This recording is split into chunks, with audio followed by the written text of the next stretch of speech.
Hi, I'm Othais, and this big revolver is the United States Mounted Rifleman's pistol model of 1847, the infamous Colt Walker. Or at least it's a reasonable facsimile thereof. This is a reproduction, because you guys are watching Reprocussion, and now I should probably squeeze it into the lightbox. With an overall length of 15½ inch and weighing in at 4½ pounds on average, this is stretching the limits of what I would call a handgun. This is a percussion cap pistol muzzle loading. We have 6 chambers in the cylinder, and it is rifled for a .44 caliber conical ball. Having learned from my last episode, I want to say before we get started on today's story, I need to make something very clear.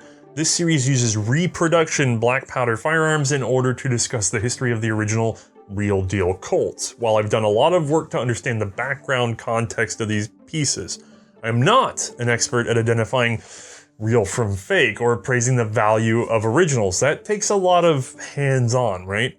However, after our initial episode, I was approached by a company that is out to be experts on the originals and handles a lot of them.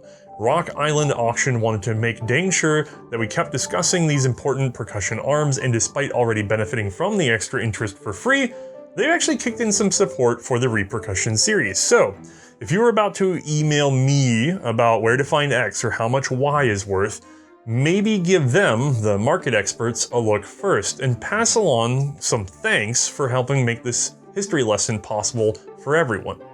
Alright, let's discuss the origins of the Colt Walker. Now, you may find this surprising, but this gun is essentially the result of the efforts of 2 men. One named Samuel Colt, and conveniently, the other one is Samuel Walker. Now, from math, we know the Samuels cancel each other out, and we get the Colt Walker.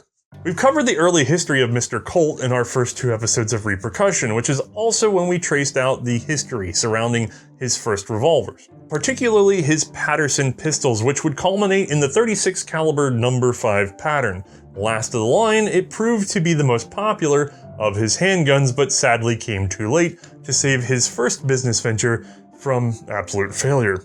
As his gun business was unraveling, Colt would become involved in the telegraph industry, partnering with a man named Samuel Morse. Does he only work with other Samuels? Anyway, Samuel Morse sought out Colt over a shared interest in underwater insulated electrical cabling.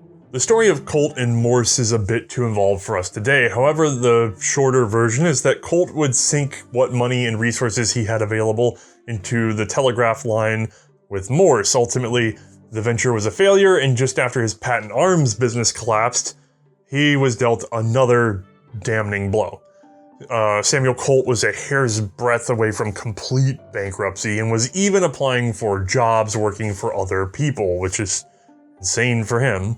And just when he was at his lowest, Colt caught the smell of opportunity in the wind, a smell that was not unlike gunpowder. You might remember the short-lived Republic of Texas that featured prominently in our Patterson episodes. Well, they were having a border dispute. After defeating Santa Anna, the Texians had negotiated a treaty that put the border at the Rio Grande. Mexico disputed this. Well, technically they disputed which river was even the Rio Grande, and then they were kind of unwilling to acknowledge territory changes made by a general in captivity.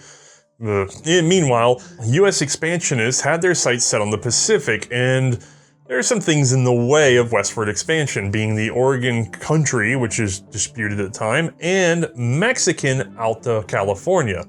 Efforts were made to resolve the matter, especially with Mexico, in both political negotiations and with cold hard cash, but the Mexican government refused, or when it didn't refuse, it was overthrown. Honestly, Mexican politics were extremely nuanced and volatile, and we don't have time for that here. The short story: Mexico and Texas are arguing about the Rio Grande, specifically whether or not it was the southern border of Texas. At the same time, the US is fighting with Texas politically, cash-wise, about Alta California and other regions that it wants. And then on top of that, the US is annexing Texas during this period, all being over the course of 1845. The US would send General Zachary Taylor and the forces under his command, of course, in order to influence Mexico into acknowledging the border. Well, the Texas version of the border. At first, Taylor stopped at the Nueces River, the river Mexico considered to be the Rio Grande. But over the winter of 1845 to 46, the US would officially annex Texas, and Taylor would be ordered down to the Rio Grande.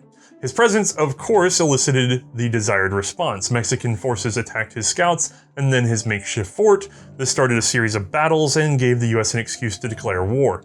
And so the Mexican-American War was begun, officially lasting from April 1846 until February of 1848. By the numbers, Mexico should have been able to match or even defeat the US forces. Early technologies were roughly equivalent, and Mexico had more men under arms. However, financial and logistical shortages led to a reliance on the spear against US firearms, particularly the emerging Mississippi rifle, which could be found more often as the war progressed.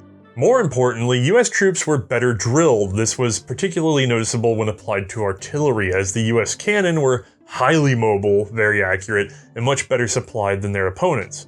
Our story today, however, will have more to do with that sort of small arms technology creep towards the end of things.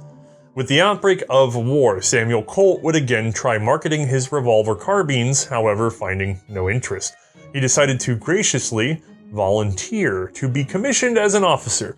You see, he had been reading the newspaper and discovered a somewhat premature article that had said a Texas Ranger had refused to accept an offer to captain a new rifle regiment. So Colt offered his own services, and he likely never received an answer because it turned out Samuel Walker did in fact accept his position. Born in Prince George's County, Maryland in February of 1817, Samuel Hamilton Walker would enlist at age 19 with Captain Charles Irwin's company of Washington City Volunteers in service against the Creek Indians starting in Alabama. Eventually, he would move on to fight the Seminole down in Florida, which is where he joined William S. Harney's expedition into the Everglades in 1840. It's also where he first experienced a Colt revolver, particularly the old rifle. Walker would then serve on as a civilian scout along the Apalachicola River and later acted as a superintendent of a railroad operation in Middle Florida. Still in want of an adventure and the pay that comes with it, Walker would be lured to Texas in 1842 thanks to stories of the conflicts with both native Comanche and the Mexicans to the south. There he would join the Rangers and serve through various skirmishes until he was captured by Mexican forces during the Muir expedition. Escaping in 1843, he would rejoin the Texas Rangers, now in the company of one John Coffee Hayes in June of 1844, a man who was also a user of Colt's revolvers, this time the Patterson pistol. Walker would take these revolvers happily, and into 1845 he would use them repeatedly in skirmishes. Walker greatly favored the rapid repeating fire afforded by Colt's invention.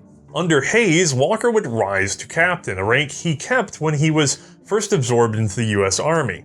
You see, when Zachary Taylor first arrived in Texas, Rangers came out of the woodwork looking to sign up under his command for action against Mexico. But given the political concerns, he refused them. However, once the fighting had started along the Rio Grande, matters changed. Walker would be appointed captain of a company of US volunteers under Hayes, and essentially still operating as Texas Rangers. And they would promote Walker to lieutenant colonel, but only as a Texas Ranger. His US rank remained captain. And after the declaration of war, Walker continued to serve as volunteers captain through the summer, but Taylor would muster the units out, including Walker and Hayes, in October. Walker was then offered a captaincy in the newly formed Regiment of Mounted Rifles. He stalled a bit, as it was technically a rank demotion for him in terms of pride, being a Ranger, lieutenant colonel and all, but the US Army was better equipped and better paying than the Rangers, so he would eventually relent and accept, becoming captain of C Company, which sorta needed men, so he was sent east to Baltimore to recruit for the regiment. As time permitted, Walker would travel to both Washington and New York City, always looking to secure the best possible advantages for his unit. He would stop in on various gun makers that he felt had advantageous products, but each time he was saddened to find them either out of business or limited exclusively to imports or something of the like. Remember, many had suffered through the years of economic recession thanks to the after effects of the 1837 panic. The same factors that had forced Colt to ultimately go for an all-or-nothing government contract route and fail. Which is why Walker would not find much when stopping in on the former patent arms shop of John Ellers. This may have been the end of our story if not for the fact that Colt had a perpetual habit of attempting to solicit compliments for his firearms. Once Captain Walker of the Texas Rangers had wandered into his field of vision, A letter, of course, was required. Spelling, again, as usual for Colt, was optional. Colt actually wrote to Walker just as he had arrived east, and Walker was kind enough to share his blessings for the old Patterson. The pistols which you have made for the Texas Navy have been in use by the Rangers for 3 years, and I can say with confidence that is the only good improvement that I have seen. The Texans who have learned their value by practical experience, their confidence in them is unbounded, so much so that they are willing to engage 4 times their number. Walker's letter then goes on to describe a story of John C. Hayes leading 15 men against 80 Comanche with the Patterson. I think I've told this in the previous episode, but keep it in mind because it comes back up. Now, this story made him an instant friend to Samuel Colt, who became especially eager to meet Walker while he was in New York. So, while Colt no longer had a factory or even guns to sell, he was all too happy to have Walker's help in reacquiring both. However, once they started talking in person, Walker gave a more honest review of Colt's handgun. As we saw in our Patterson episode, it was far from perfect. Samuel Walker felt even the number 5 was too small in caliber. He wanted a .44, specifically room enough for a conical bullet and plenty of powder. And even then, he wanted a 6th shot. The fact that these changes alone would dramatically increase the weight of the pistol was a boon to Walker, who wanted it heavier and longer, making it, in his mind, easier to wield the horse pistol, and I do mean horse because in Walker's world, the cavalry carried their pistols attached to their saddles, not on their hips. The folding trigger was annoying and didn't help with handling. The single screw that attached the standing breech to the frame might have helped with Colt's machining processes and assembly, but it hurt the longevity of the gun, especially because that singular screw could eventually work loose, and then your gun breaks apart. Better to just have the frame and breech as one integral unit, even if it's hard to make. He felt the lock work could be simplified, which actually had already happened in the very late Pattersons. Together, Colt and Walker sketched up a series of solutions to these problems, which appears to have happened in just 1 or maybe 2 days from the available letters. If that seems ambitious, just you wait. Because the moment they had this dreamed up, and I mean maybe drew some pictures, Colt negotiated a price with Walker, at first verbally, but then in writing that same day. No less than 1,000 pistols must be ordered, .44 caliber for conical bullets, other features as described in their previous meeting, price $25 a pop, though he would need $10 of that up front to help establish a new factory. Say what you want, Samuel Colt was a man of action, bold and unrelenting. He's selling guns that he can't even make, that he hasn't even really invented yet. Alright, with all that, Walker went back to his duties, and Colt just had to, actually invent the gun. Now, he had wanted to modify one of his old number 5 pistols, but he didn't have one to his name. He would try in vain to find another for sale, but apparently even letting out a newspaper ad did him no good because the rush to war meant that all available arms had been bought up, and the technologically advanced Colts were, ironically, a hot item. That might have been for the best anyway, because it would force Colt to really consider building up a new gun from scratch. Now, while he worked on the Revolver, Walker was sent to work trying to secure a contract, which both men hoped would be possible given the wartime demands for arms, and a request from a United States officer would maybe push that over the edge. However, thanks to his experience to date, Colt knew to avoid the Ordnance Department. Specifically, Lieutenant Colonel George Talcott, who, at the time, was the acting chief of Ordnance. Talcott was an unpopular man in many ways, but from Colt's perspective, he was a menace, having almost no use for any of that modern flim-flammery. Walker was advised to bypass this potential hindrance entirely and to take his case directly to the top, which he surprisingly managed. Meeting with President Polk, he then managed to get a further audience with Secretary of War William Marcy, convincing him to order 1,000 pistols from Colt, who has no pistol and no factory. I can't get over this enough. Okay, it seems this was accomplished even before a single prototype was made. Okay, I guess it's time for Colt to hurry, so he would take his notes to Orson Blunt, a gunsmith he had known from the Pearson era of his revolver development. Blunt would hand-make a prototype embodying Colt's new Walker-inspired revolver. Reviewing this pistol with Walker, the only major problem was the grip angle, which they would subsequently modify into what is now a very classic bell shape. The oversized and weak trigger guard now became a bit of a bother, so it would be tweaked as well, as we shall see. Still in January of 1847, and even while the prototype was still being made, Colt was already attempting to contract for the manufacture of the pistols, and one of his letters actually reveals details on the government's expectations for the purchase of their 1,000 revolvers. Rifled barrels, 9 inches in length, of the best hammered cast steel, 50 balls to 1 pound of lead, that means 44 caliber, fit to load elongated ball cartridges, that's pointed bullets of the picket style, 1/2 ounce in weight each, plus room for a suitable powerful charge into 6 chambers. The hammer and frame were to be of the best gun iron and case hardened. The lockwork component should be best cast or double steel, uniform and interchangeable between spare parts or guns. The price was fixed at $25 each, which was a hefty sum at the time, almost 4 times the cost of a cheap single-shot horse pistol. In addition to the 1,000 guns, for every 50 pistols, 1 bullet mold capable of casting 6 elongated bullets at a time. For every 25 pistols made, 1 spare lockwork, 1 spring vise, 1 extra set of firing cones, and a full set of screws. For every 10 pistols made, 1 entire set of spare springs, and 1 bullet mold capable of casting a single elongated bullet. And for every pair of pistols, 1 powder flask, 1 screwdriver, 1 cone wrench, and 1 lever for driving the bullets into the chambers. All of these accessories should not add more than $3 to the price of each pistol, for a maximum of $28. The entire contract was to be delivered, by the way, inside of 3 months. That is so far beyond ambitious that it, of course, would never become a reality.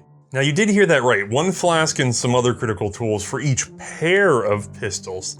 That's because, at the time, the standard loadout for a US mounted rifleman was a single 1841 rifle and a pair either of the 1836 flintlock or 1842 percussion pistols. So, Walker's revolver was meant to be issued 2 at a time. By the way, at the time, officers had to acquire their own personal arms, so Walker fully understood both the value and the cost of these revolving pistols. Only the enlisted were going to get to use these on the government's dime. With a prototype in hand and the supposedly final dimensions figured out, a wooden model was made for Walker so that he could go source holsters for the new Colt guns. Now, while all this activity is swirling, frankly, it was not lost on Colt that he had to actually arrange to produce these guns. He can't just invent them. Thankfully, he had held on to his patent when the Patterson endeavor failed, though there were actually 2 individuals that still held interest. Well, maybe 3. His father, who would sell out to him for $100, and his uncle, who had actually passed away by now. His share of the patent was then split between Colt's aunt and her son Dudley Selden. I know the aunt gifted her share back. I never found out if Dudley was even asked about his share. Poor cousin Dudley. For production, Colt would seek out Eli Whitney III, apparently. This is the son of the Cotton Gin Man, who himself was a junior, so that would make this Eli Whitney III, but I often see him recorded in history as Eli Whitney Jr. Jr.? Anyway, this Eli Whitney was born in New Haven, Connecticut in November of 1820, only 5 years before his father's death. Young Eli attended public schooling, spent a year at Yale before moving on to Princeton, where he graduated in the class of 1841, following which he took control of the family armory, which had fallen behind the times under custodianship. One of his first acts would be to successfully bid on a contract to produce 20,000 model 1841 percussion cap rifles, which required an overhaul and major update of the facilities. A few short years later, Whitney was doing brisk business, both martial and commercial. Without a factory of his own, Samuel Colt asked to contract revolver production through Whitney, who actually said no several times. But this is Samuel Colt we're talking about, and in the end, Whitney would concede, probably after a lot of horribly spelled letters, several surprise visits, and this one I do know an additional $3,000 bonus over production costs, along with some promises to the factory superintendent Thomas Warner, who Colt apparently won over in his usual way. Thankfully, younger Eli wasn't a fool. His armory would be dealing directly with the US government. He would be responsible for completion, but he would also receive the payments first, before Colt got a hold of them. and then disperse them to Colt after his expenses were met. This was a good call, as we'll see in our next episode. Colt was already scheming his next step. Now, just for clarification, the Colt Walker is often called the Whitneyville-Walker because of the collection of manufacturing facilities belonging to the Whitney family. They basically had been a small town going by the nickname Whitneyville, just in case you ever happen to see that in the wild and are confused. Returning to Sam Colt, he would also seek to future-proof his investment. He wanted to patent features of the new Walker pistol and extend his original patent, both of which would take some money, and he was more than ever just about bankrupt.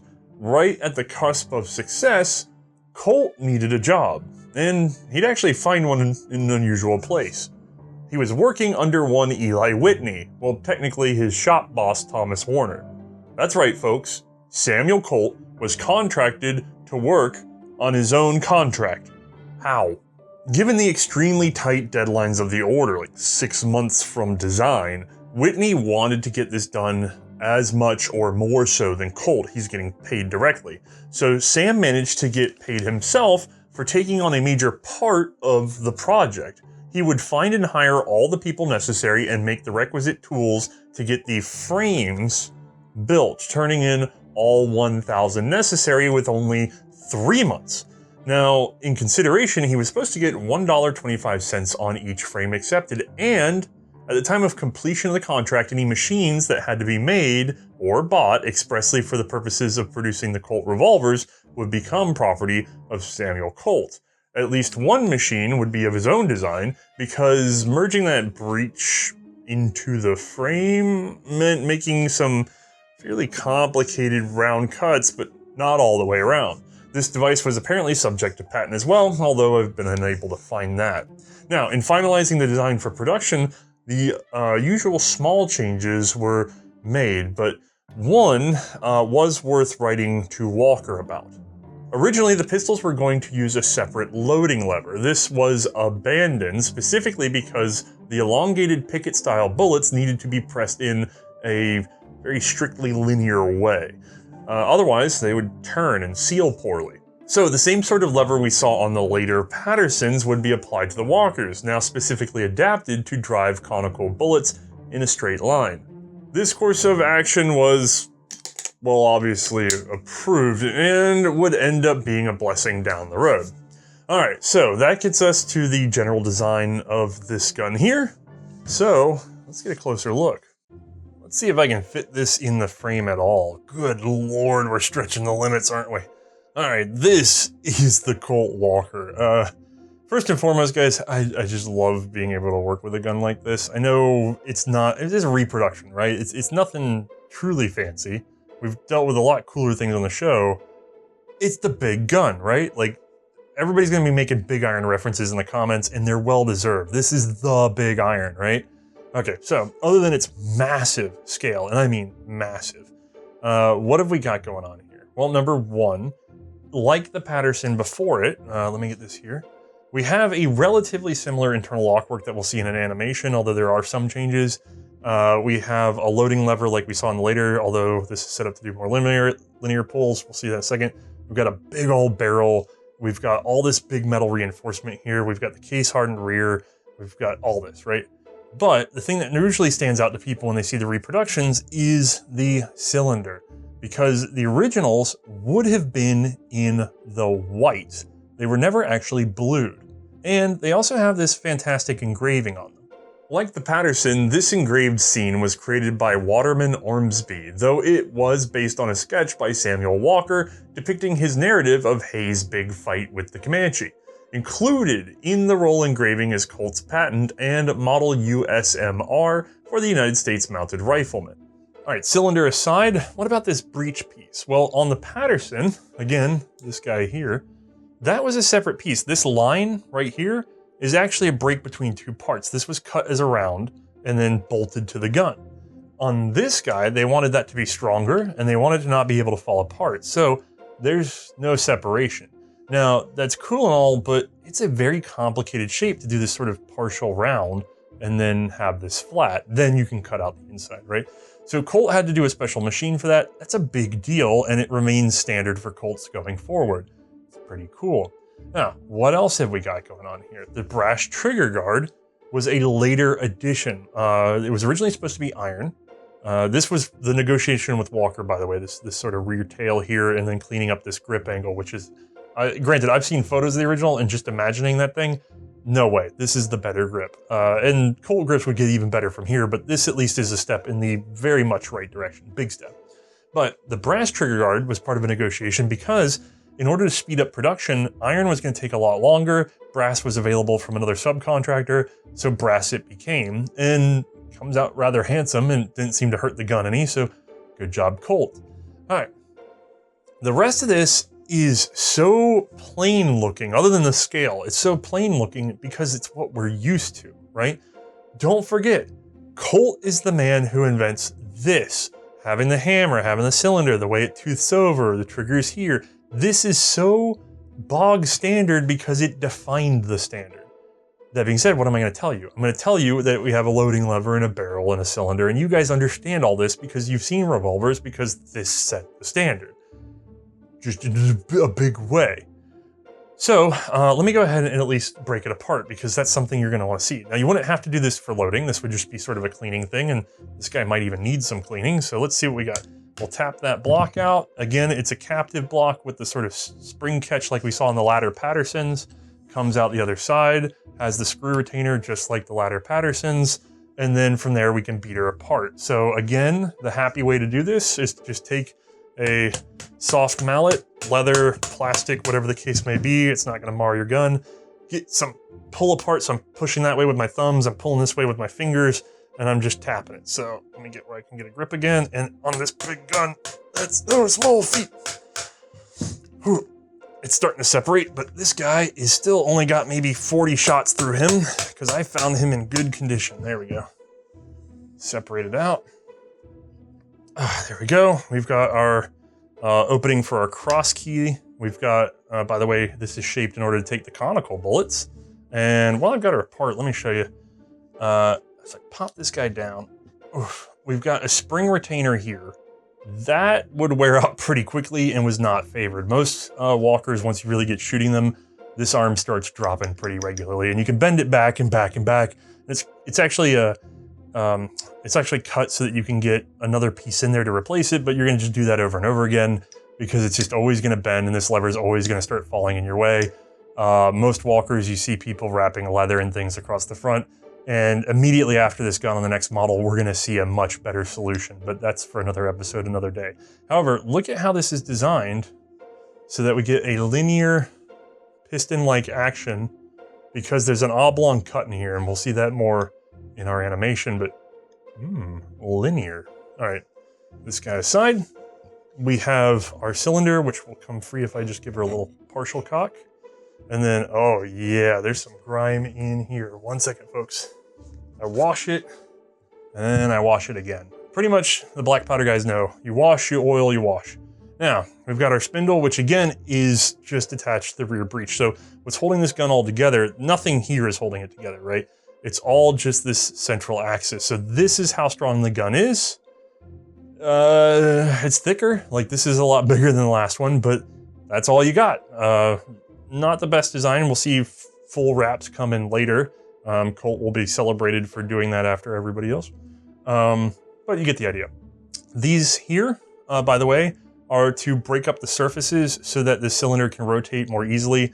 You can keep grease in there. If you get sand or anything built up in the action, it has somewhere to go so that it gets out of the way of the rotation of this. If you just had a uniform smooth surface, and this guy, you'd find it would bind very frequently. This is a good little trick. Now, I would really like to get further into this and show you how it works, but oh boy, do I have to start taking this gun apart. All right, this thing is a pain to take down any further, so let's cheat and look inside with the help of an animation. We've already done most of the loading on this virtual walker, but I wanted you to see the last ball being pressed in. Notice the oblong slot cut into the plunger. This allows the plunger to remain straight as we crank the loading lever. This was necessary to correctly press the conical bullets into the cylinder correctly. Since we've been loading the revolver, it's presently in half cock. a position where the hammer's deepest forward notch wraps around the tip of the sear, an extension on the trigger. In this position, the cylinder is free to rotate, and the trigger cannot be pulled until we manually cock back the hammer. The hammer is sprung forward by a large V-spring, which flexes across the interior of the grip frame. Releasing the hammer causes it to strike the percussion cap set at the rear of the cylinder, which in turn ignites the powder charge and discharges our round. Attached to the hammer is the hand, a simple hook-like flat piece of metal that is sprung forward by its own small flat spring. As we cock the hammer, the hand rises and presses against one of the several ratchet teeth cut into the back of the cylinder, causing said cylinder to rotate. As the hammer falls, the hand retracts downward, skipping over the tooth by compressing its flat spring.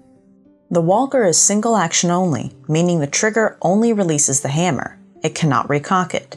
We must do that manually. The sear, a projection at the top of the trigger, catches a notch at the rear of the hammer's rotation, holding it back until we gently pull the trigger. Here, we can see the combination spring that powers both the trigger and the bolt stop. The stop is a tilting lever. As we cock the hammer, it tips the stop's forward projection downwards, away from the cylinder, until the stop's rearward projection slips off the hammer pin. Then the stop springs back against the cylinder wall. It then rides along as the cylinder rotates until one of 6 notches crosses its path, at which point it springs into the gap and locks the cylinder against further rotation. This aligns the chamber with the barrel before firing. The stop will not disengage until the hammer falls and is recocked to at least the half-cock position.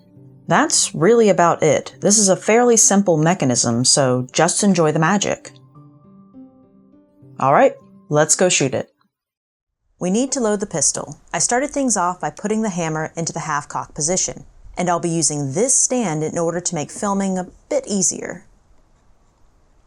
The spout for my powder flask is set for 28 grains. I'm using 2 pours for about 56 grains of powder per shot.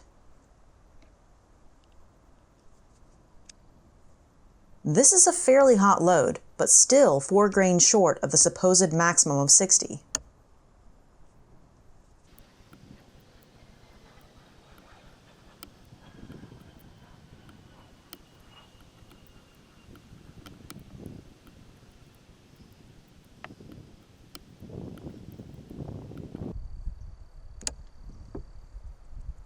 For this first bit, I'll be using regular .44 caliber round balls. I'm not sure I could fit as much powder with the original conicals, and they are distinctly hard to align, requiring me to place my head in the way of any camera work. So just imagine these are pointier for now.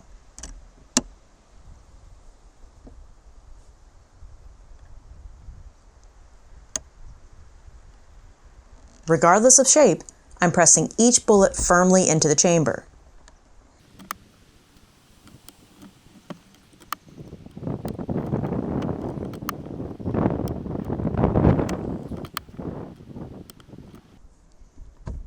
Now last time, we used pre-lubricated patches, which we explained were an anachronism. This time, we're showing another popular and wholly modern method, sealing each chamber with grease, or in this case, readily available boar butter. Neither patch nor grease would have been used at the time these were issued. Those men simply pressed the conical ball over the powder. However, actual military records say chain fires were a known problem, so I'm happy to do a little extra. Personally, I prefer the patches compared to this mess, but we wanted to leave enough room for powder and ball on this big boy.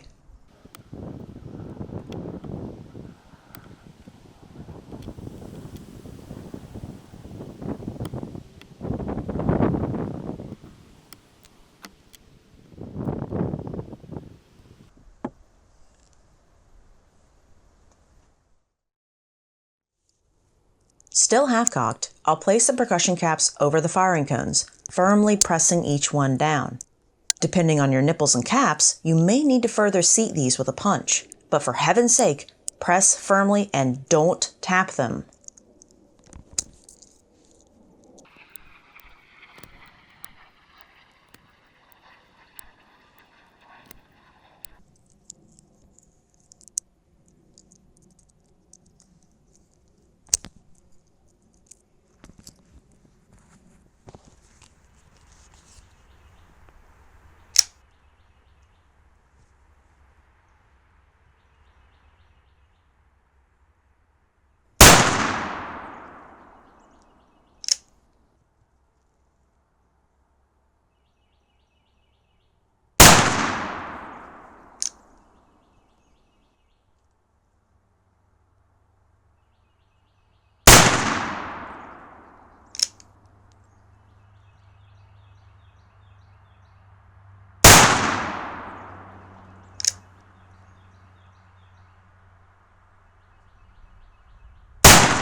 Now, let's try the conical bullets. This time I've used a patch and slightly reduced the load.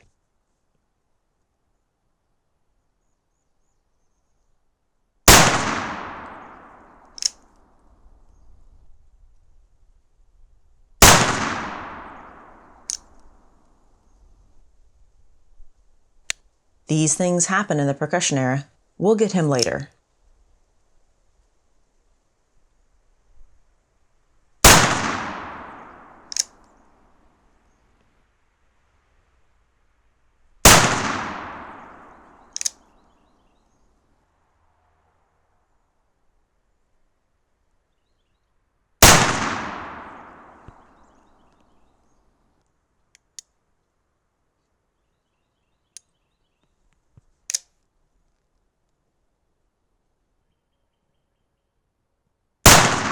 There we go.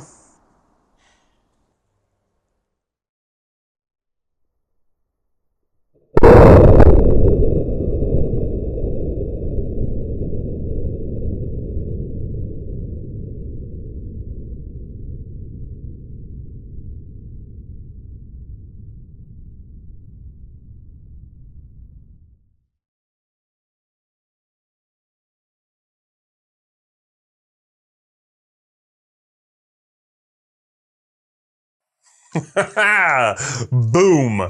There are few things in this world that are quite as rewarding, dollar per smile, as one of these reproduction walkers. This is just fantastic. Anyway, back to the history lesson. Samuel Colt would try to speed up manufacture by visiting as many old workers from the Patterson factory as he could, recruiting them to work at Whitneyville, and apparently paying quite well, offering bonuses for days as long as 16 or 17 hours. Production of the Colt Walker at Whitneyville resembled what we would later call the pedal scheme when applied to the Lee Enfield in World War I. Parts were sourced from various businesses, and then they were aggregated at Whitneyville. The barrels and cylinders were produced with steel imported by Naylor and Company Boston and forged by Slayton Brown of Windsor Locks. They were then bored and turned on site with oversight from Whitneyville employees.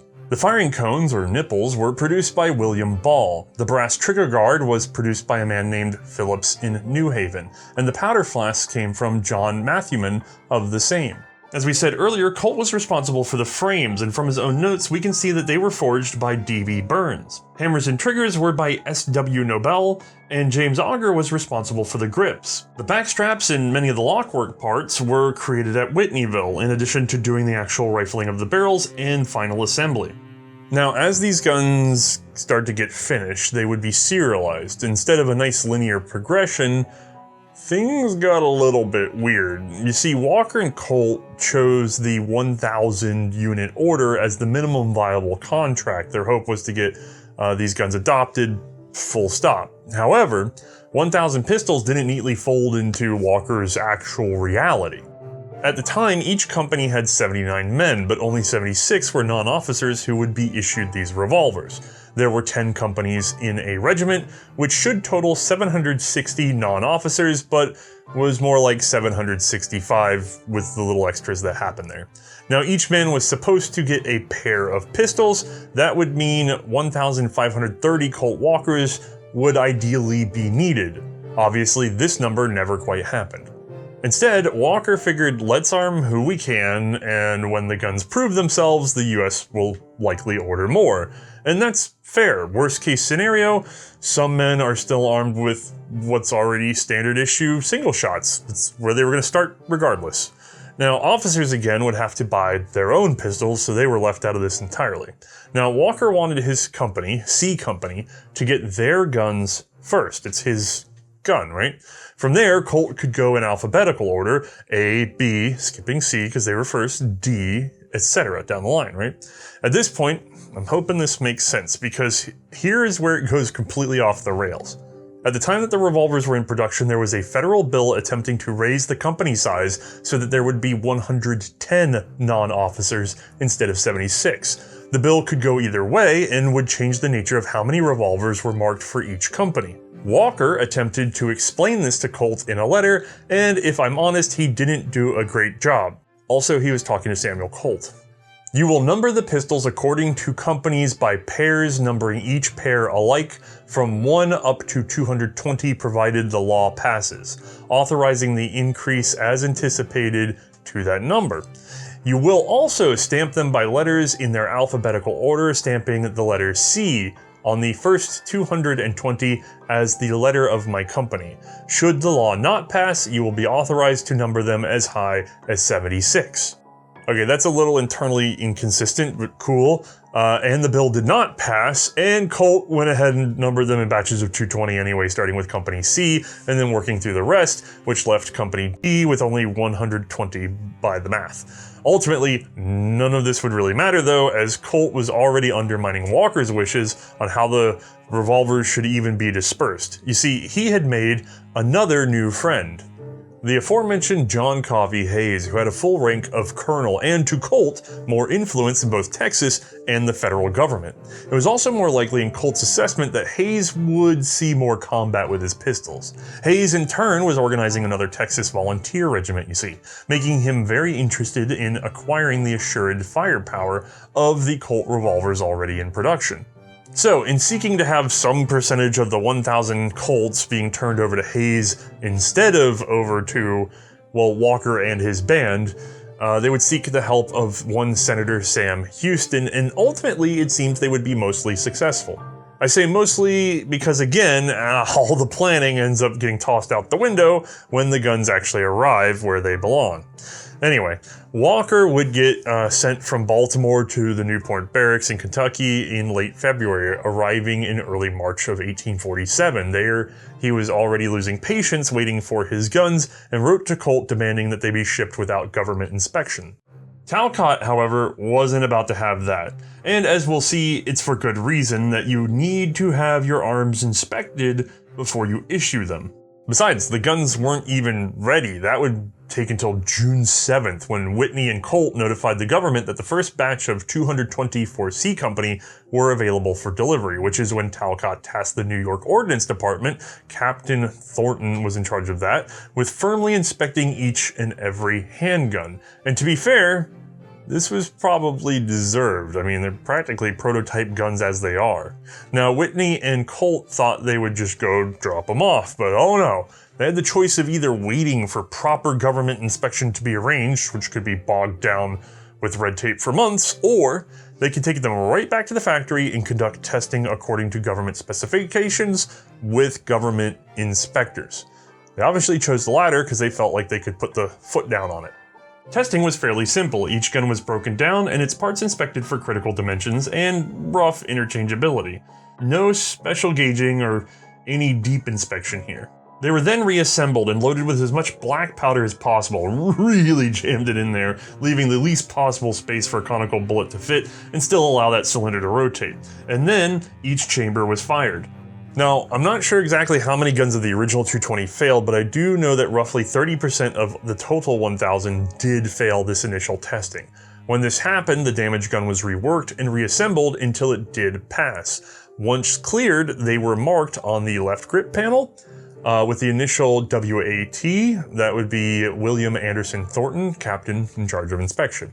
While this was happening, another issue arose. Colt and Walker had not actually consulted with the Ordnance Department on the complete nature of the accessories, and especially the changing thereof. The contract technically called for the following extras to go along with each revolver: 1 powder flask, 1 screwdriver, and 1 nipple wrench. Walker had told Colt they only needed 1 flask per 2 guns, but Talcott was not having it. From his perspective, the mounted riflemen were going from 2 shots, 1 from each pistol, to 6 shots with just 1 pistol. That's still 3 times the firepower, and since the Colt was just about twice the cost of a pair of 1842s, well, you're getting just 1, buddy, and we're still ahead. That's an advantage. As for the screwdriver and nipple wrench, Colt had combined them into 1 tool, in which he also included a strange U-shaped bend that allowed it to serve as the spring vise as well, which was not required for every pair of pistols in his original contract, but still eliminated another tool from the list in a much simpler way. For Talcott's orders, Colt would now have to produce an initial 500 flasks, or at least have them bought from somebody else, or continued off the original contract, I should say. The combination tool, though, that was accepted. In the end, the 220 pistols for Company C were delivered June 30th of 1847, so they were still trucking along really dang fast, but again, not fast enough for Walker. He had been sent down to good old New Orleans for equipping and then on out to Mexico. Now already in the field, he was beyond anxious for his revolvers. He's in the fight. He asked Colt to have them sent straight down to the depot at Veracruz for him. By the end of July, Whitneyville had cranked out all of their 1,000 military contract pistols, but they would have to wait for actually quite a few months as they were sitting around still getting those 500 flasks in order and also being inspected by the government. Samuel Colt took this time to produce perhaps 100 additional commercial pistols. These were largely to be gifted away, although it appears some were sold as well for personal profit. Known examples were sent mostly in pairs to John Coffee Hayes, who of course was first on the list, Major General Zachary Taylor, Major General Winfield Scott, Brigadier General David E. Twiggs, Brigadier General Percifer Smith, Brigadier General William J. Worth, Colonel William S. Harney, and Samuel Walker. We could give Captain Samuel Walker a pair. Now his were shipped in late July. A second batch of 280 pistols were accepted in New York in August. They too were sent to Veracruz. By August 20th, however, none had arrived. It's worth noting here that Whitney had finished the last 500 Colt Walkers all the way back on July 8th, but the accessories, the flasks, molds, and other tools were holding things up. Ultimately, Whitney and Colt would push the government into accepting the final 500 Walkers in early September, which arrived without their flasks or combination tools, and yet Whitney was paid the full $28 each. Now, by this time in Mexico, after a series of battles, Mexico City was occupied by Winfield Scott's forces. From here, the war was effectively over. Mexican guerrillas, bandits, and army remnants would, however, require continued army presence and provided for months of additional skirmishes. It wasn't until October 5th that we see a letter from Samuel Walker saying his pistols had arrived at Veracruz. Some sources seem to say that he did receive his personal pair, which seems to be borne out by a letter to his brother in which he laments not having access to the shipment of Colt revolvers in time for an expected battle. However, he does say that he received a pair of personal Colts as a gift and mentions that other officers have seen them and complimented them. Whether he had specifically those two or not, it doesn't really matter all that much because his men did not have their guns, and they were posted far away from Veracruz at the time, so he requested that they be delivered to his company, but the route was unsecured and transportation was already sort of overwhelmed. So he requested permission to come in and get his pistols. This too was denied. Unfortunately, Samuel Walker would never get to see his Colts issued to his men, as he was killed in action at the Battle of Huamantla. The story of his death has been told in several ways, usually that he died at the tip of a Mexican spear. But Lieutenant Albert G. Brackett, present for the battle, wrote that Walker was killed by musket fire, with a round through the chest and another through the head. In the end, the first issue of Walker's pistols would go to John C. Hayes' men. He signed for the totality of the first shipment, all marked C Company, on October 19th. They were, however, 6 pistols and 2 flasks short, apparently stolen or lost somewhere in transit. After the second delivery, another 180 were issued again to Hayes' men. Apparently, they were not necessarily distributed singularly or in doubles or at all. It was basically catch as catch could, to my understanding. And yes, some officers who were not supposed to take them took from the pile. It's basically, he's got 1, he's got 2, that guy's got 7. I don't know about 7, but it was a mess. Adjutant and Medical Officer Rip Ford would provide some insight on how the Colts were received by the men. In his own words, many of the men had not used revolvers. Some of them put the small end of the conical ball down first. A single fire usually burst the cylinder. Some let the loose powder trail around the cylinder. 6 shots would be fired at once. One day, a greenie was in his tent cleaning his pistol. I advised him to remove the caps. He said he would. In a minute or two, a pistol shot was heard. Greenie had shot his own horse in the head and put himself afoot. Okay, not a great start. Hopefully that little anecdote explains why so many ordnance personnel are loath to add any new complications to any weapon handed to enlisted men. But things apparently got better. Our men were beginning to use their six-shooters effectively. To our intense delight, a forward movement was made in November of 1847. With the improved revolvers, we felt confident we could beat any number the enemy could bring to bear upon us. There we go. That's the making of a legend. Forget about that poor dead horse. Now, in late November, C Company was finally allowed to make the trip to Veracruz and receive the final 100 pistols available, which in fairness meant more than one per man if memory serves correctly. Service from there would involve essentially police-ish duties, chasing guerrillas, maybe some bandits, with any real skirmishes usually having to do with remaining Mexican forces attempting to harass the US lines of communication. Returning to Hay's men, they would get to use their revolvers in the November 23rd attack on Izúcar de Matamoros. Working under General Joseph Lance, the skirmish was a complete success, with the US suffering 9 wounded or killed against an estimated Mexican loss of 60 to 80. Again, Ford shares his thoughts.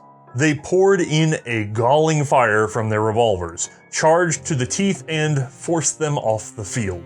In February of 1848, the additional flasks and combination tools arrived, and so the final 500 Colt pistols could be delivered. It's interesting to note Samuel Colt was personally responsible for this delivery of accessories, and tried to take payment of $6 each, double the original $3. Which is what the price was negotiated down to, which seems fine until you realize the government already paid Whitney that extra $3. Every time with this guy. Anyway, we now have 500 more Walker revolvers in US inventory. They started the journey to Mexico, but the war had wound way down. Honestly, it would have been over, but again, no one was really sure who could even negotiate a treaty at this point. Hayes' company would be mustered out and returned their government property Colts in May of 1848. Of 394 taken into battle, only 191 were returned, with just 82 in serviceable condition. The most common problems were destroyed cylinders, burst barrels, damage at the throat of the barrel, and pistols that were cut down by the men, which was attributed to field attempts to repair burst muzzles. Just about all the guns, however, were turned in loaded. Talcott would actually jump on these numbers, declaring the Colts to be a complete failure. In his own report, he says only 191 pistols of 280 survived less than a year's service. Thankfully, he doesn't seem to know that it was nearly 400 pistols that actually went out. But I suspect Talcott was only half right anyway. In my mind, there's probably two primary causes for the high attrition on the Colts. First and foremost, they were issued without proper training to the men who had never seen anything like them. That was guaranteed to be a major problem. But secondly, it's also highly likely that the Texans turned in the worst of the pistols remaining, and a significant number probably went right into the, well, whatever big pocket you got, as a souvenir to take home after their tour of duty. Even so, the Walker earned a reputation for bursting its cylinders, which has spawned numerous arguments about the steel quality and manufacture. However, I've been unable to find any real testing on this front, and it's hard to say how strong or weak the original Walkers were. Likely, given the proof testing of the guns, they were safe when used within proper parameters. But then you gave them to the enlisted, and with enough room in the chambers to creep into the danger zone. Records from Hayes' unit reveal 4 damaged or otherwise returned revolvers, 39 lost in battle, 85 just plain lost. These usually seem to have come with notes about men being sick, dead, or dishonorably discharged, by the way, and 8 were officially purchased by officers. That accounts for 136 lost guns just in these fair accounts, so attrition was going to be high regardless. Honestly, I think Rip Ford summed it up pretty well himself.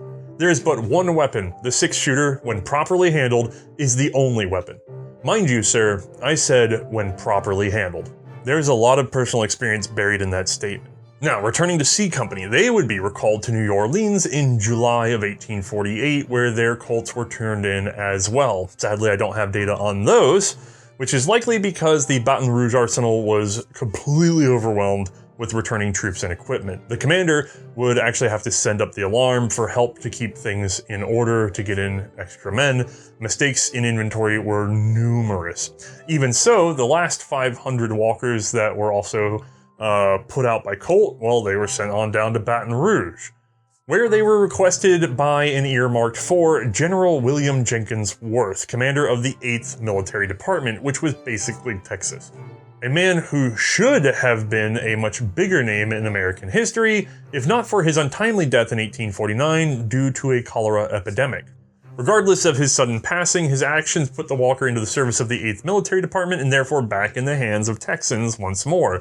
Thankfully, we have this inventory sent to the Chief of Ordnance by Brevet Major General George M. Brooke. While it's clear the bulk of Colts went to the Dragoons, they also found favor with infantry and engineers on the frontier. I'm certain a repeating pistol was a great companion out in the potentially hostile open country during these months of patrol and skirmishes with native peoples and bandits. From here, it's almost impossible to say where they landed as a group, because other Colt models start to emerge, and most people aren't saying Walker, they're just saying 6-shooter Colt or something like that, and it's hard to decide what people are talking about. And besides, they're relatively scarce. As we'll see in our next episode, even as the Walker was entering service, it was being replaced with an updated model, which has a lot to do why the Walker vanished so quickly. As for Samuel Colt, we are nowhere near done with him yet, so we'll see next episode that he breaks with Whitney and begins his business again. I will say, while we're on this topic, that throughout the Mexican War, Colt continually tried to get himself a commission as an officer. Thankfully, no one thought that this was a good idea. Okay, a long episode, but I think we got it. Now, I know what a lot of you are thinking. I hear that the Walker remains the most powerful US service pistol ever fielded, or some variation thereof. Well, the answer is, yeah, probably. Most people today will take the maximum load of a Walker as being 60 grains of pistol powder with a round ball. But it was fielded with more like 50 grains of rifle powder with a conical ball or a picket bullet. Even so, that's still a solid lead projectile, weighing about the same as a 45 ACP jacketed round, right? We're in that half-ounce territory. It's doing another 200 to 300 or so more feet per second, though, depending on the powder type and how much you can squeeze in there. Those are certainly impressive numbers to me. All right, let's get Mae in here to discuss her impressions after shooting the big boy Walker. All right, once more, I've made room for Mae, who is thankfully going to be able to let you guys see truly the scale of this ridiculous thing. I mean, they got to see it a little bit when I was doing the shooting segment. I want to point out, you are average height for World War I. Yes. Which I think is still technically a taller height than the average height of, say, like a Texan in the Mexican War. Do you think, actually, I think so. I want to see a stat for that. I'd have to go look it up, and I can't do that right now. We're at the end of the show. Okay. You guys can look it up.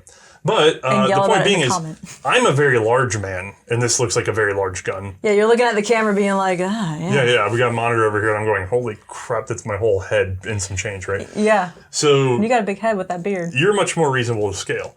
So let me hand you this. Do I put it next near my head for scale? Yeah. Like, how's that? It's a big gun. So the Walker is...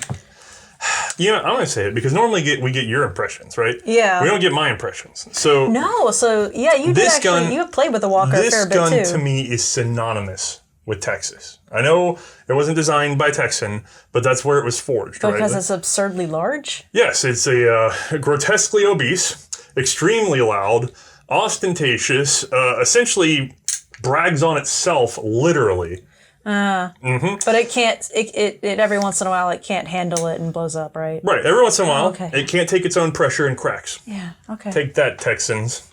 And you know why I bait them? Why? Because they can't not react. It's true. All right, let me give you that. There's nothing a Texan likes more than talking about Texas. So. Buc-ee's.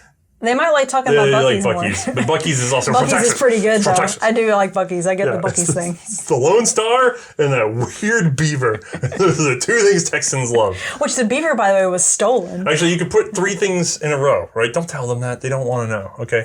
It's Lone Star, beaver, this. Those are the symbols of Texas. Yeah, okay. Okay, you ready? Yeah. How's it doing?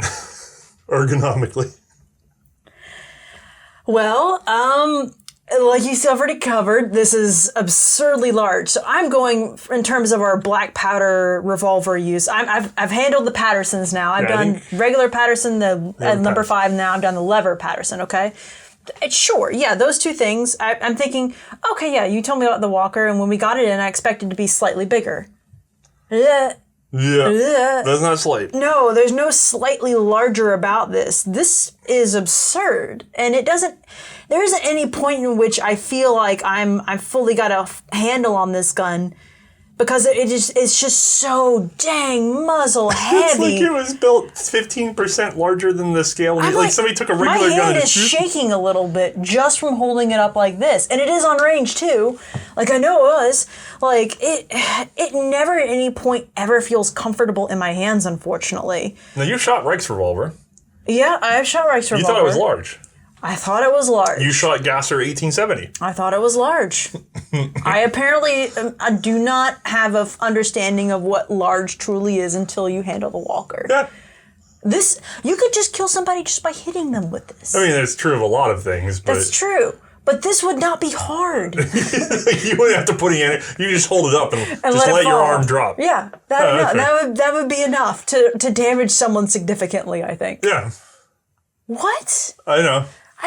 Okay. Anyway, so it's large, it's heavy, everything is in the front, so I've got the grip and the back holding it up. Cool. It almost needs a counterweight. It does of a certain degree. Can I get did they ever make any of them with like a grip, or something like a pistol grip? No, the Walkers never had stocks. Oh, stock grip. Yeah, that's what I'm thinking. That would be amazing. That would make it way better. Like I would love that. Yeah, but then think about it. You'd either have to tuck both hands back or put one in front of that cylinder. Yeah. Okay, maybe we should do this in a little more order then. So, okay, muzzle heavy and always going to be that way. The grip in it of itself is not unlike the Patterson, but it's got a little more of a bell out to the base to it, I would say, which does feel kind of nice. Like, it does feel pretty good. And I love that the trigger guard has this little cut into the rear side of it that actually really is pretty perfect for my middle finger. That's everything you were missing from the Patterson. Remember, you really hated cocking the Patterson because it's this weird angle and there's nothing to brace against. It's so awkward without a trigger guard, and I finally got my trigger guard, but then I got all this extra weight added onto it, so I'm not sure. I'm never going to be happy. How hard is it for you to cock that thing? Well, actually, weirdly, so when I go to cock it, and I'll show this camera, if I'm doing down here, yeah, that's not going to work. But what you can do is if you pull it up and cock it, let the weight of the gun fall forward with it, it does kind of want to snap back a little bit easier. Most of your problem seems to be just getting your thumb on that dang hammer. That is high I do have to reach all the way up to grab it. And you do want to make sure on this one in particular that you do definitely snap it, because we're trying to make sure those caps don't accidentally get stuck in there too. So for me, when I grab the Walker, first of all, I find the grip extremely comfortable. It's not bad. I don't know if the size of my hand. It's definitely an improvement over the Patterson. I like it. Yeah. I like this grip a lot. And then when I start to present this thing, it's still... Even your hand is shaking slightly. Yeah. Oh, well, it's always going to with that much weight, but I can control it. Yeah. Not for very long, and especially not when I'm trying to do fine movements. That's the thing that people forget. It's not just about being able to hold it level. It's about being able to point it at a very specific spot and come to a halt in a hurry. So you swing all that mass around and try to stop.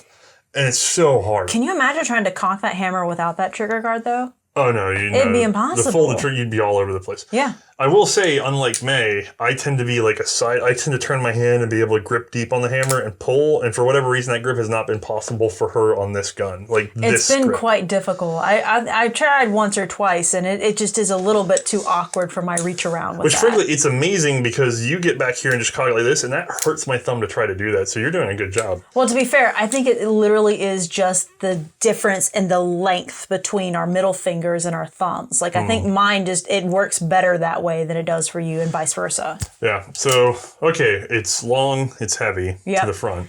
It's difficult to cock because of the scale of it. The grip feels good. Yeah, some good features on it. The grip feels good. I've got this trigger guard that really helps, and a nice bevel on the inside of the trigger guard that really helps me to sink my middle finger up against it comfortably.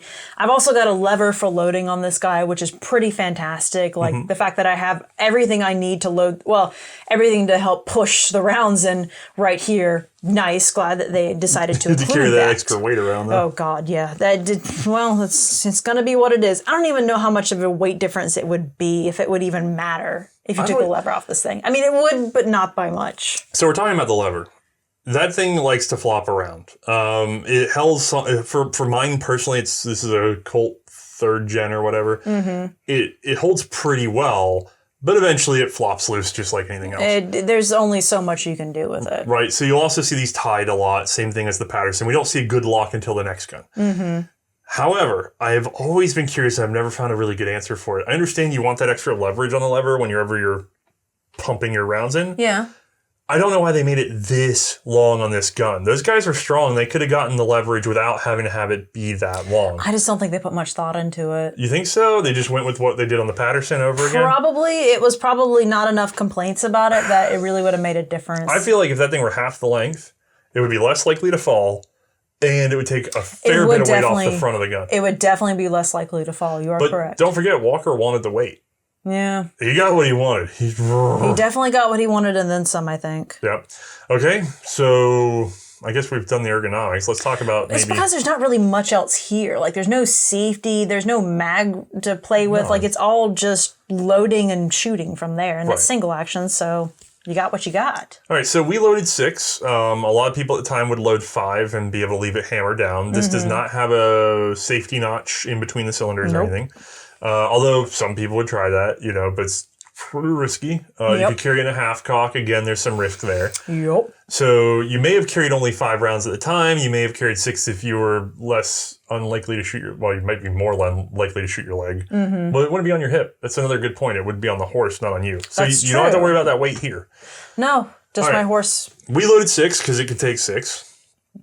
And I believe, I want to say that most of our loads were 50, although I did let you run a couple round balls with 60. Yep. So, what's it like shooting the Walker? And let's just start with that 50 load that we were really filming. All right, yep. Well, I obviously have to cock it in order to look down my sights. And, God, there's so much holding up with it. I feel like even now, just here, not even having the energy taken out of me from shooting, I'm still like shaking a little bit here. And unfortunately, the sight's just kind of like dip it. Okay. So yeah, I got it on target, which was great, but God, my accuracy on that is just not fantastic. Yeah, it's a fairly shallow half moon sight. It's a rough notch in the back of the hammer. Your sight radius is amazing. Oh, because your sights are like 12 inches apart. Gone. It's just out there. Yeah. But then you got to find that little sucker. Yeah. So I'm just out here going, with the hammer back. And then hammer back, obviously, pulling the hammer back. Like I said, you just let the weight of the gun do the actual pulling of the hammer back with you. It works out just fine that way. And the trigger... very light. Like, it really, there's nothing much to that trigger. Clean single action trigger. Yeah, it's not bad. It actually is quite good. I mean, it's a little thin, but it doesn't wiggle. It doesn't feel like there's any sort of flimsiness to it. No. It's pretty stout. It's pretty solid feeling. And then recoil. On this guy, pretty much, the weight of the gun helps bring it down for you. You just, boom. Oh, okay, it's up there now. Which I don't know about you, I barely feel it. Yeah, you really don't. For how much sound it is and for how much recoil there is, you don't feel much of it. And you just let your elbow go up. Yeah. You're just like, well, there it goes. Hello there. And then I just needed to get better into the rhythm of whenever it went up, just to make sure I cocked it while it was up and let it back down. Like, I think that's my biggest flaw, is that I'm so used to, with all these World War I style guns, I recenter. And with this one, no, you really want to get into the rhythm of goes up, cock, pull back down, boom, up, cock, pull back down, boom. But not even pull back down, it just let it fall back down. If you were in a hurry, you could get going real fast, because it just boom, and then you just grab the hammer and let it fall back down. I'd like to see someone do some speed shooting with this gun. Yeah, it's almost hard though. The caps today aren't nearly as reliable as they used to be. No, so there is some issues where like there's cap jams, or like they just don't want to set very well, or they don't even want to go off without some pre-pushing a little. To my understanding, period caps were more reactive. And it's a good and bad thing. As a safety measure, ours don't do that because they don't want them blowing up on the way from here to there. Yeah. But to my understanding, the old ones were just like, boom, So... kind of rad. I would hope. Today's caps tend to, and then they go off and they split, but they don't really get out of the way, and then they get jammed on the edge. So that's why whenever you're cocking the hammer back, you really want to make sure you give it a nice little snap back, just to ensure that cap really pops out. There are companies, by the way, that design firing cones or nipples that are supposed to do a lot better in terms of detonating better, delivering the flash better, and also shedding the cap better. Cool. I have not tried any of those yet, so maybe, leave your comments if you got ones that are preferred. Sure. But anyway, okay, so you fire it. Recoil is weirdly manageable because of the weight. However, it's a really long time until you're ready to shoot again. Oh, yeah. That was basically 50 grain is what we're talking about, right?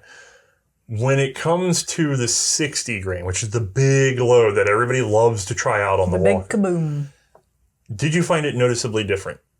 So yeah, with the 60 grain, you definitely do notice there is a little more oomph to it.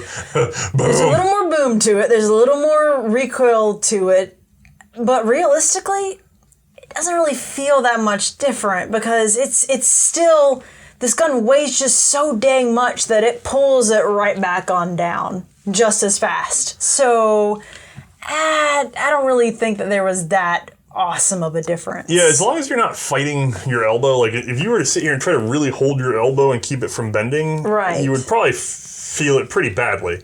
But it tends to be that it's like the 60 grain gives you a jolt down the arm, which, okay, it's a lot of jolt. Sure. But then you just let it, you're like a... You just let it go. You're the Maxim machine gun in this scenario. You just sort of go, oh, okay, unlock. And back down. As long as you go with the flow and you don't fight it, you're pretty all right. So it's not that, it's cool, but it's not too far out there in terms of difference between that and the 50. It is really fun, by the way, and we don't do it for our series because it messes with the audio real bad.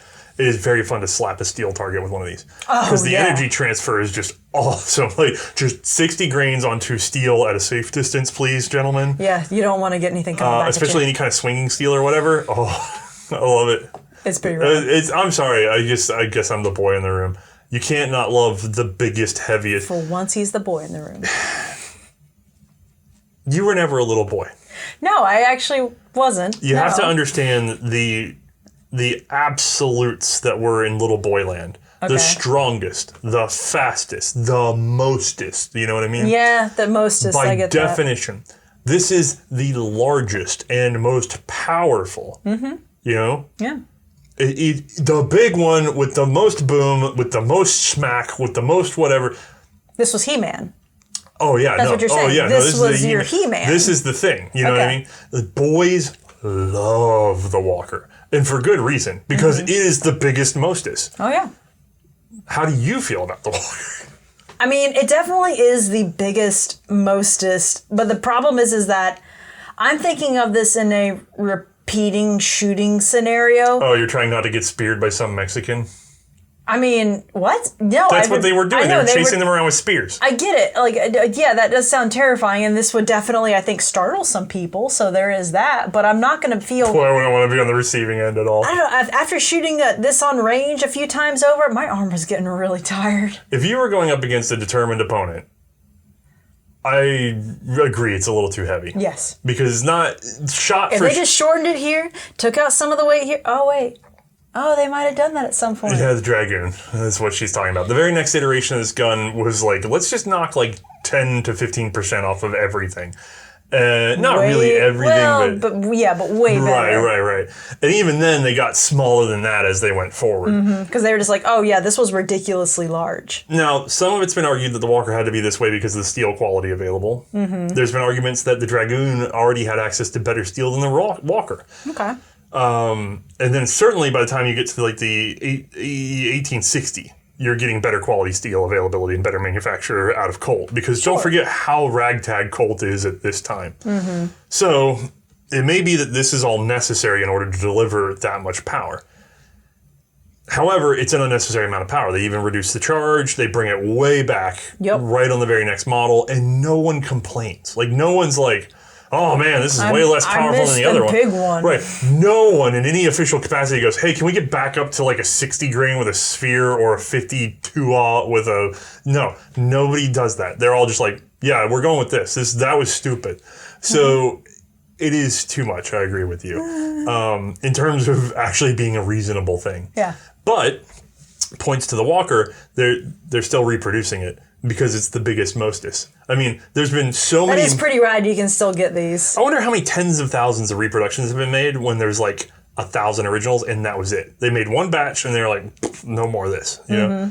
And now just reproductions everywhere. Yeah, in terms of like fewest made guns for biggest story, you know, in terms of getting into the culture, it's a pretty up there. And again, the reproductions are available, so you guys that have access to that can just try it out. It's not even a hard hobby to get into. You can have your own He-Man action figure. I have the power as you race the Walker into the air. Oh no, does that make the Dragoon the She-Ra? Because the She-Ra introduction actually killed He-Man. No, don't do that. We're not going down cartoon wars. Okay. So, I will say, I wonder what the rapport from that thing did to have, like, a lot of times in the Mexican-American War, you'd have much smaller groups of guys just diving in and firing and knocking down a bunch of dudes and everybody else scatters, right? And they at the time, they want to sell it as courage. And I'm sure there is courageous, don't get me wrong, to run in and deal with it. But I wonder how many times the initial flight, and I get it, there's factors of how much you're getting paid, how loyal you are to blah, blah, blah, I get it, right? But I wonder how much of that initial flight was just like, the dudes individually are firing massive concussive bursts from this 6 times in a row. You're the guy with a spear. You already don't want to see a guy with like a carbine or a pistol. You know what I mean? Right. No, that's already like, that's defeating your spear. But your hope is those things aren't that accurate. I'll run up and spear him when he goes to reload. And then this guy's like, boom. And you're like, aha. And he goes, boom again. You're like, whoa, what just happened? Hold up. There's more than one. Yeah. My openings have gotten really unclear now. Yeah. Like there's got to be something to that. That's a mess. That's a horrible place to be for the man with the spear. That's all I'm saying. All right, gang. Well, I hope you enjoyed this one. If you're in the kind of, I get it, a lot of your international availability is different, especially with supplies being short right now. Yeah. If you have a chance, though, these were, as they were available, I'm sure they're probably a little scarce right now, but they'll be back. When they're available, if you can, I would consider one just because of the novelty of it. They were really not expensive, and you get a lot of sort of adventure out of them. If you want a real one, you gotta talk to Rock Island. I think the last one they sold was like $1 million something. I can't even remember. But on the Rock Island note, thank you again. They did help. Yeah, this started with them. I was out visiting, and I was handling a Walker. Yep. And I had that little fake video of stealing one. Yeah. And I did that little video of like, ha, I'm stealing the Walker. Here, I'll play it. All right, folks, I cannot joke around about this particular gun. This is an original Walker and in fantastic shape. And if we get in a little bit closer and just take our focus, we will see that Rock Island Auction is bringing out number 120 of E Company. Look at this thing. I mean, how pristine is this? I know I've been joking around putting things in the background, stuff like that, but this is legitimately a very valuable piece of history, a fantastic gun for me to be able to show you today. So when you talk about these, we're talking about very, very high value. And I'm the kind of person that actually owns like a reproduction Walker myself, like this one here. The thing is, you always want to take care of these extremely valuable guns, extremely rare and valuable guns, because you just never know where they'll come from and where they'll go. I mean, this is a real survivor example. So I'm just gonna get out of here and back home to Charleston. Catch you guys later. Okay, and then that gun sold for like $1 million. And I got a lot of people being like, bro, how's this joke feel after it sold for $1 million? I'm like, funnier.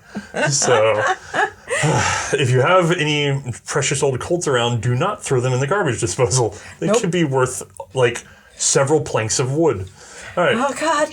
Have a good one, guys. Night, everybody.